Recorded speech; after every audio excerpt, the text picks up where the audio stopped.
Welcome to this comprehensive tutorial on fine-tuning and deploying a large language model. We'll guide you through the entire process from preparing your dataset to launching a production-ready model. This journey involves three main steps: setting up a dataset, fine-tuning a model using state-of-the-art techniques, and deploying the model for operational use. Let's begin with our dataset preparation.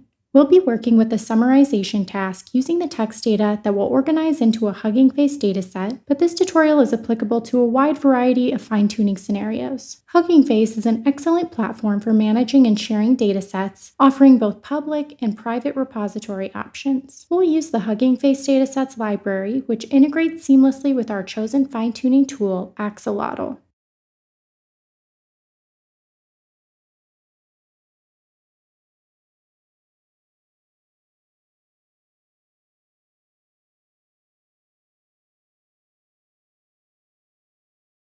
The custom dataset enables us to build a fine-tuned Llama 3.2 model. So our model will be built on top of the best in the open source foundation models.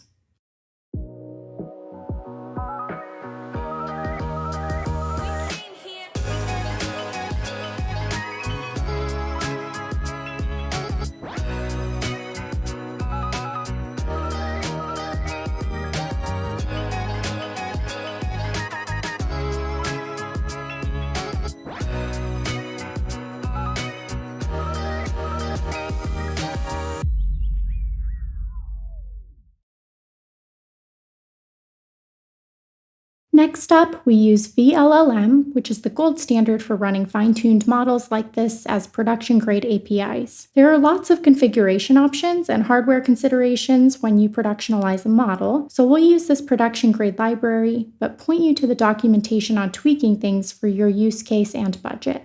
Cloud Run is a great ally in this journey since it's a run your container as a service type of offering from Google Cloud that'll get your API up and running faster than you can say Axolotl. To create our dataset, you can follow our example code that we'll link in the description.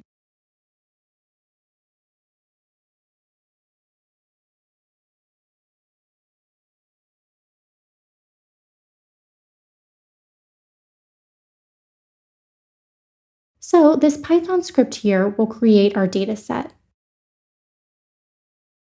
The Hugging Face Hub library gives us the capabilities to publish a dataset repository. Either private or public, the choice is up to you.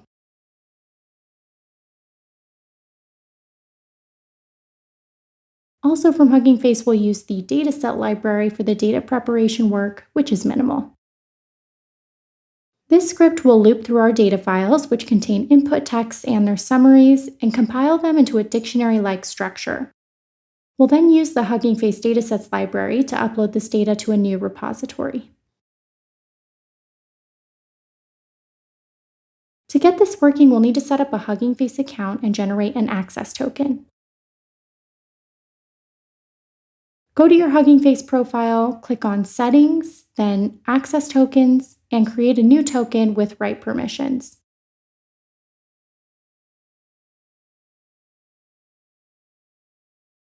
You can use this token directly in your code or set it as an environment variable for added security.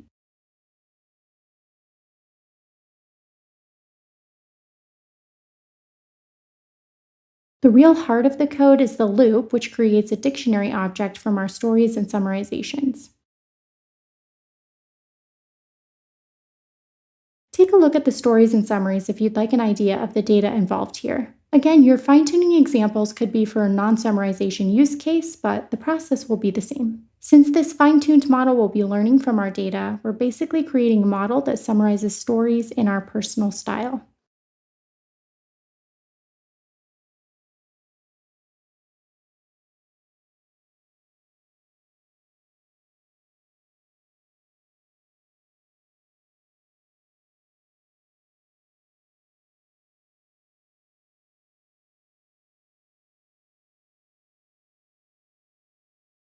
In preparation for the video, we pre-created the dataset, but let's have some fun and recreate it.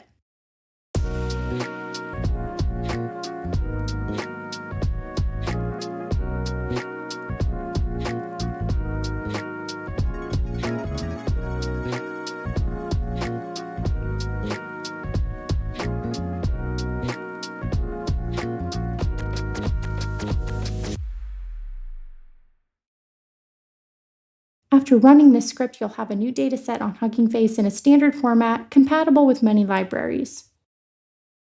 This input-output instruction approach is an alpaca-style data format and is a nice organization even though the LLM won't actually see these conceptual boundaries when reading our examples as a stream of text tokens. The text fed to the model will be a concatenation or interpolation of these three parts. If you prefer to keep your data private, make sure to set the private parameter to true when creating the repository.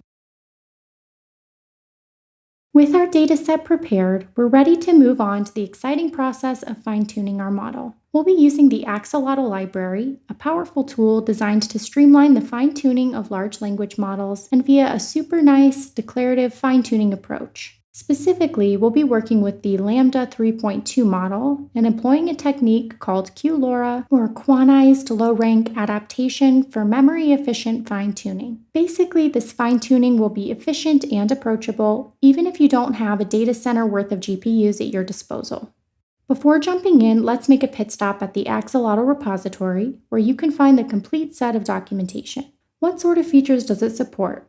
It supports loading different dataset formats, is integrated with Xformers and flash attention, and can even be ran across multiple GPUs. Translation: this is a scalable framework with all the bells and whistles from recent research breakthroughs. Via the rope scaling, we can handle text examples of any length in our fine-tuning, provided we have enough memory allocated to the fine-tuning process. The base model that we'll be fine-tuning can be viewed on Hugging Face, and feel free to play around with different base models. Most of the popular ones are very well supported. You're limited only by your imagination and possibly available accelerator memory. Recall that our only other ingredient here is the dataset that we previously prepared. To begin, we'll set up our development environment. We'll be using Google Colab for this tutorial, but you can adapt these steps to your preferred platform.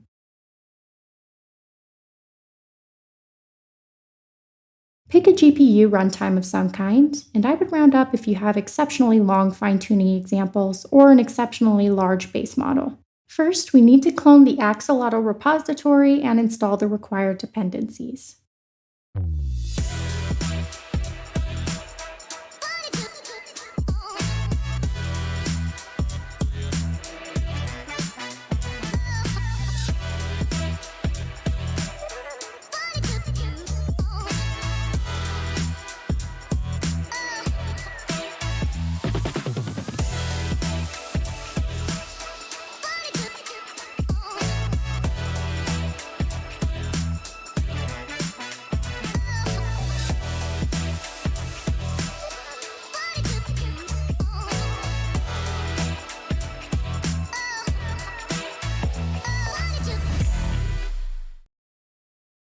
You might encounter some dependency conflicts during installation.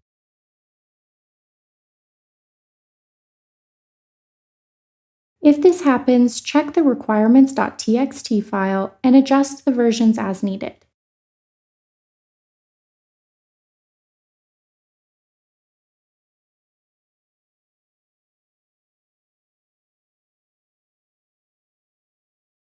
Once all packages are installed successfully, restart your runtime to ensure everything is properly loaded.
Now that our environment is set up, we'll create a YAML configuration file for our fine-tuning process. This file will define various aspects of our model and training process, including the base model and tokenizer details, the quantization settings, and the adapter layers configuration. We'll go through each of these settings in detail, explaining their purpose and how they affect the fine-tuning process. This configuration is crucial for achieving optimal results with our model. In our YAML configuration, we're using Llama 3.2 as a casual language model, which is designed for tasks like text generation.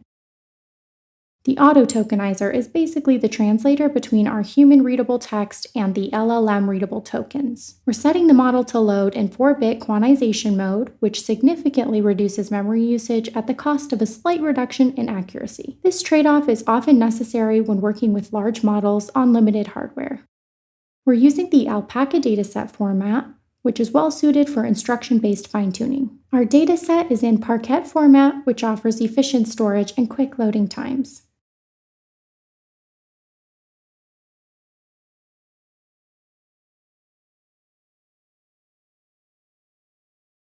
Axolotl, of course, has good documentation around datasets, so check that out if for some reason you need to deviate from this Parquet alpaca standard. For example, if you have a multi-turn use case.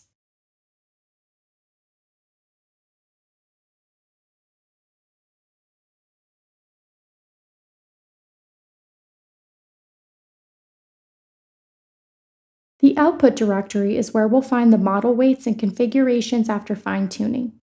For the QLoRA adapter, we're setting several important parameters. Simply put, appropriate values here will make our AI model work better and faster while using less computer power.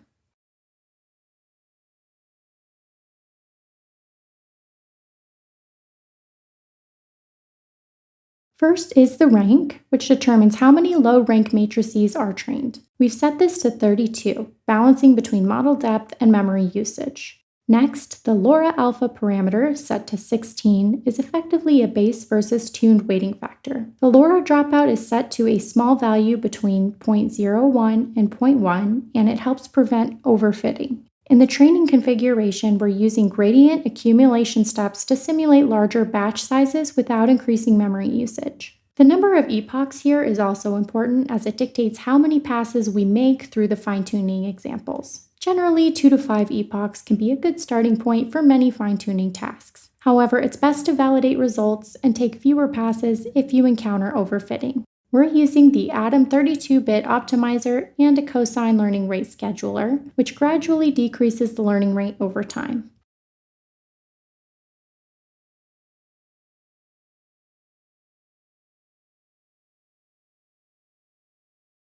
Our padding specification will work with our auto tokenizer to pre-process and post-process our text data. Feel free to check out the configuration file before you run anything more, but with a hard-coded file generation like we have here, there shouldn't be any surprises. Once our configuration file is ready, we can start the fine-tuning process by running the Axolotl command.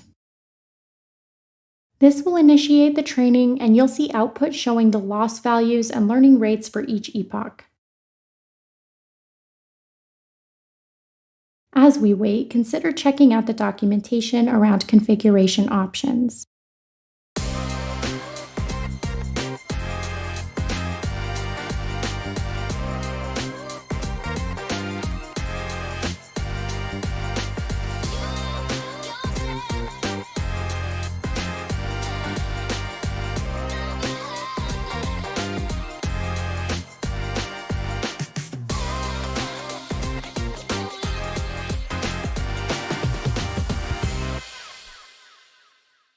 A few epochs on our T4 GPU with the 1 billion parameter model takes about 2 minutes. This is great for a proof of concept demo, but you should try to have at least a couple hundred examples for real use cases. Your training time could be quite a bit longer than this. We only had 6 examples in the demonstration dataset. In any case, after fine-tuning is complete, our model will be saved in the specified output directory.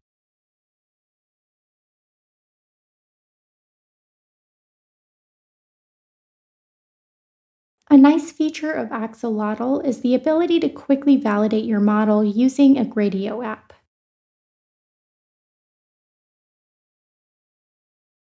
In the documentation, they call this the inference playground. We'll load the fine-tuned model directly from our file system and run the cell. The playground will keep running as long as we keep the notebook cell running.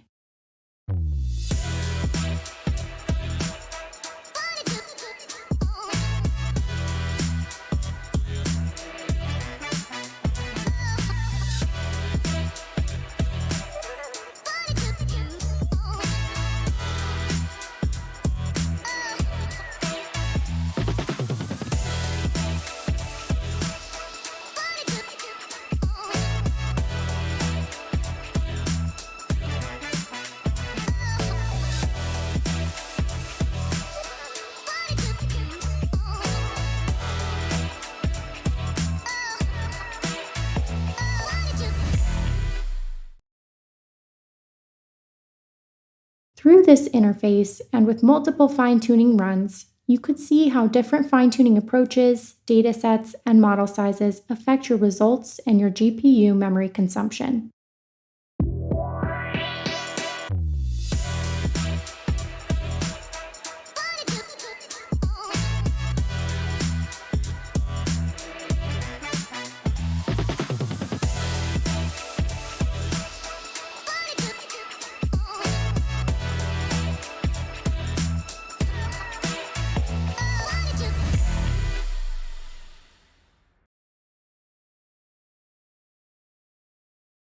As with the dataset preparation code, you can check the video description for this notebook. We've also drafted out some documentation to remind you how to get started.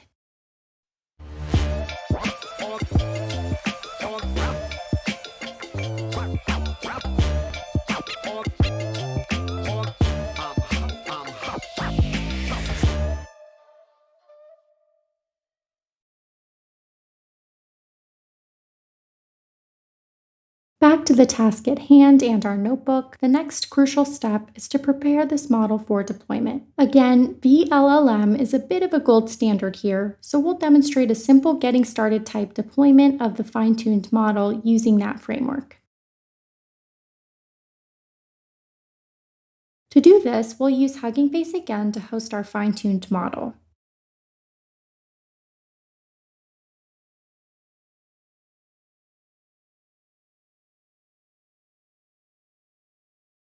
We'll need to install the Hugging Face Hub library and authenticate with our account.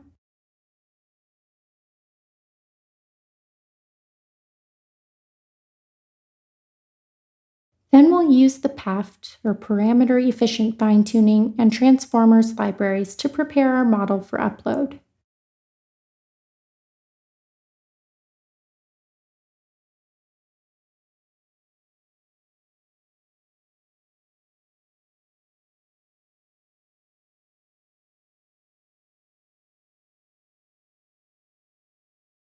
First, load the fine-tuned model.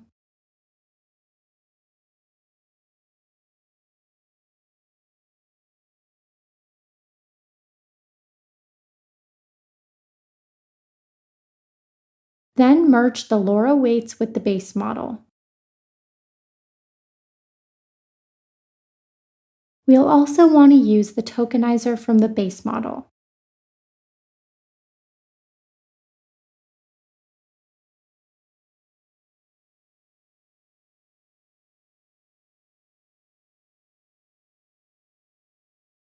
A published model will look something like this, and we can use similar naming conventions.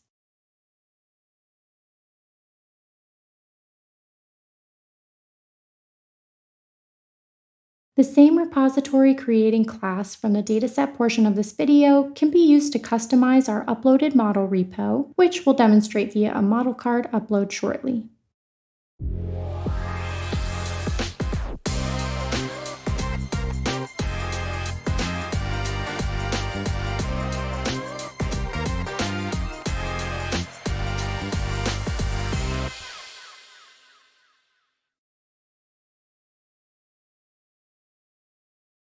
Once you're ready, push the merged model and tokenizer to a new Hugging Face repository.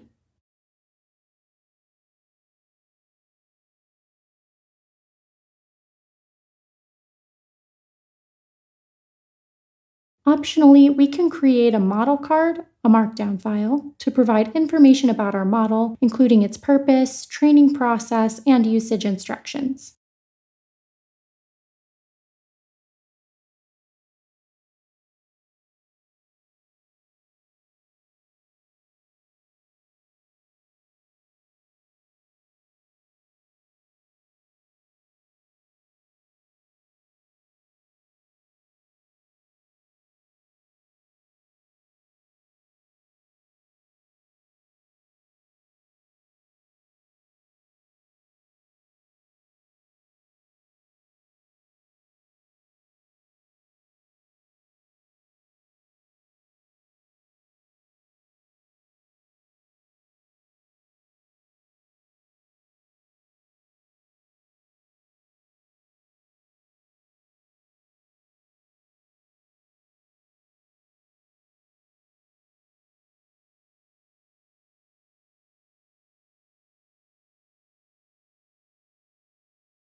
Refreshing our profile, boom, there's our new fine-tuned Llama model ready to be deployed out in the wild. This model features our custom model card and tags.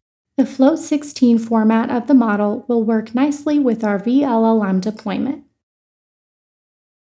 Also, feel free to explore the files. While the model weights won't be very interesting, the configurations can help you better understand what you've just uploaded. We're now on to the last and perhaps most exciting step in our journey, creating an API endpoint from this model.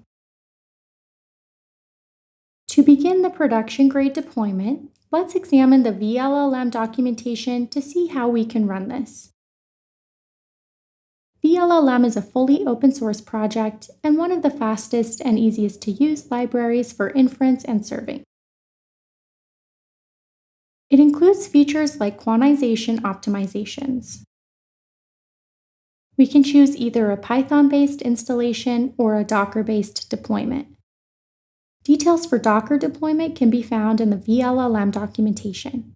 We don't necessarily need to persist the model weights in a cache. This approach is mainly for local experimentation, so you don't have to regularly re-download the weights. We could expand on this approach by looking at a Kubernetes-based deployment, which has similar volume dynamics and environment variables.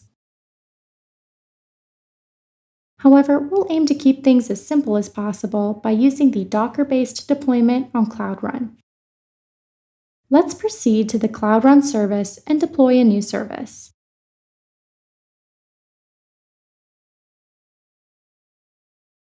For the container URL, we'll use the one provided in the documentation. This container uses OpenAI-based semantics for the request and response.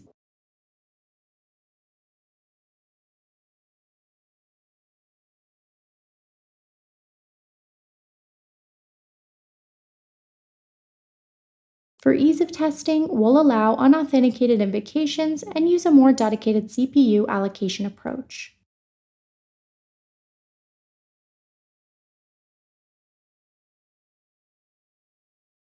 We'll need to provide the environment variable mentioned in the documentation, the Hugging Face Hub token.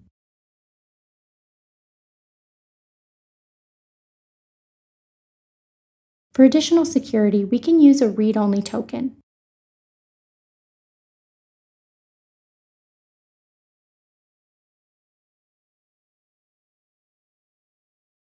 The settings here are crucial.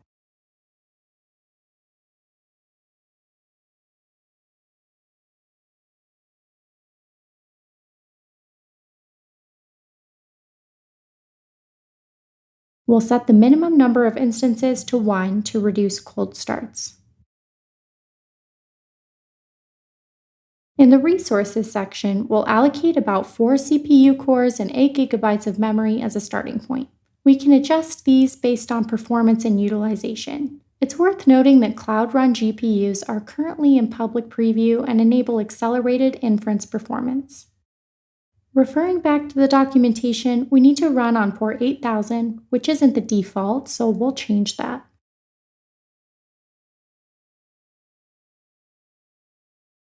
We need to add the model flag under the container arguments.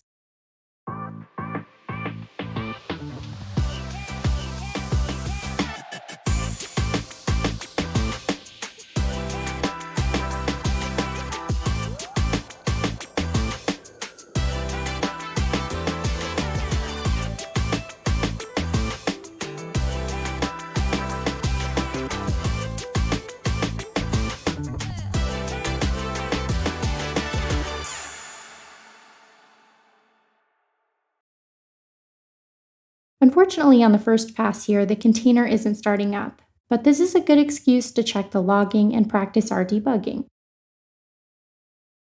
It looks like it can't infer the device type, and that might be due to the Docker containerization and abstraction that we have here. Let's see if we can explicitly specify that in the environment variables. It looks like we might want to specify CPU as our device type with this environment variable. Let's edit our deployment here and make that small change.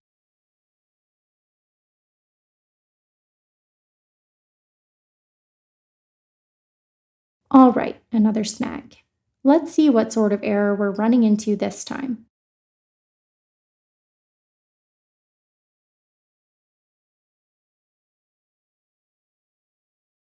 It's not liking the environment variable that we provided. Let's double check the values here. All right, so we've got vLLM target device set to CPU.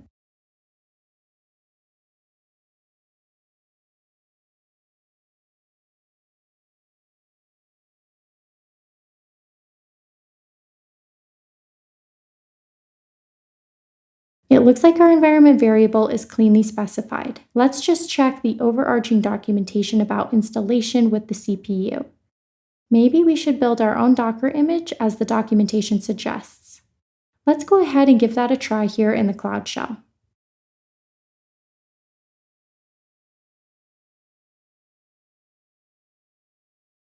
The Docker file is in this repo here at the root of the project, so we'll git clone that and then we'll do the build. Of course, with this build, we're going to have somewhere to push the image, so we'll use Google Cloud's artifact registry for that.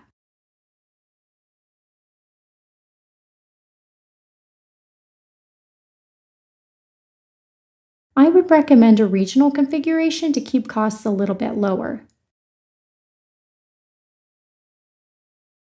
Let's get on with this build command.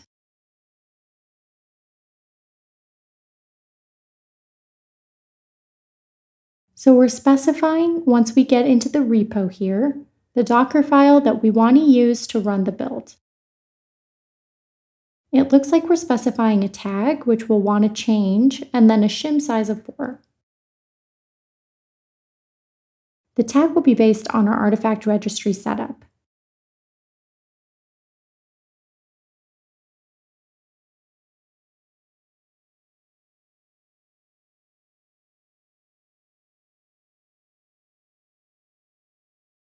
And of course, once the Docker image is built, we're going to need to push that to our repo.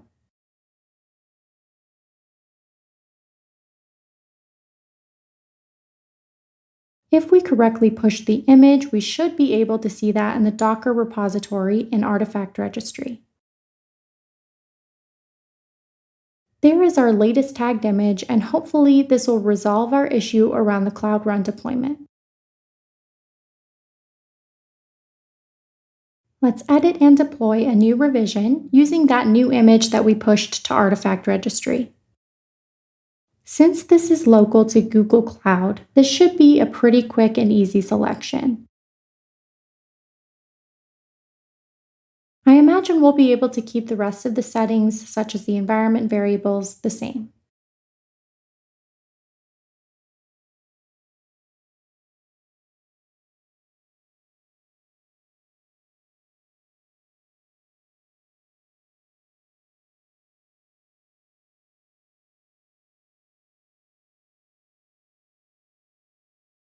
We need to up the memory a little bit here. Let's go ahead and bump this up to say 16 gigabytes. At some point, we'll run out of room here because we can't do more than about 32 gigabytes of RAM. So if we try, for example, to do 48, we'll see an error. 16 gigabytes might be enough for us, but keep the GPU options in mind if you're trying to run a larger model. Let's see if the fourth time is the charm on this deployment. There we go. With these adjustments, we successfully deployed our production-grade endpoint. We can test it using a curl call to the unauthenticated URL using the OpenAI-style v1 completions endpoint.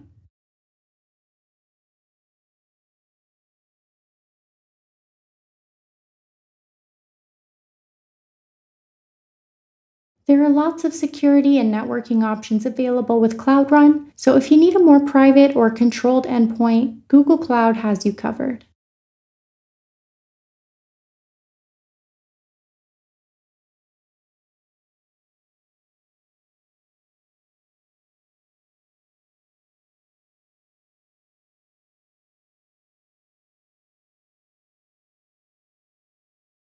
In addition to the prompt, we need a model specification in our request.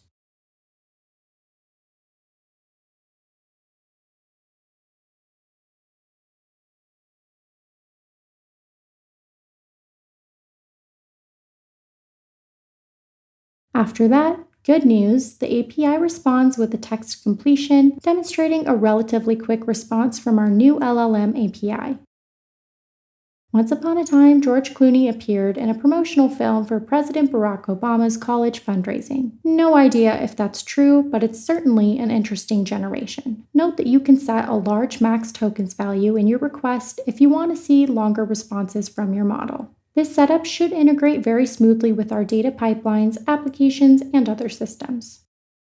If you have any questions, feel free to ask in the comments section. Also, if you'd like to support the channel, consider starting a free trial of our new design tool, which is linked in the description, and let us know what you think. Today's code and diagram files will be in the description as well. Thank you very much for watching to the end, and please enjoy responsibly.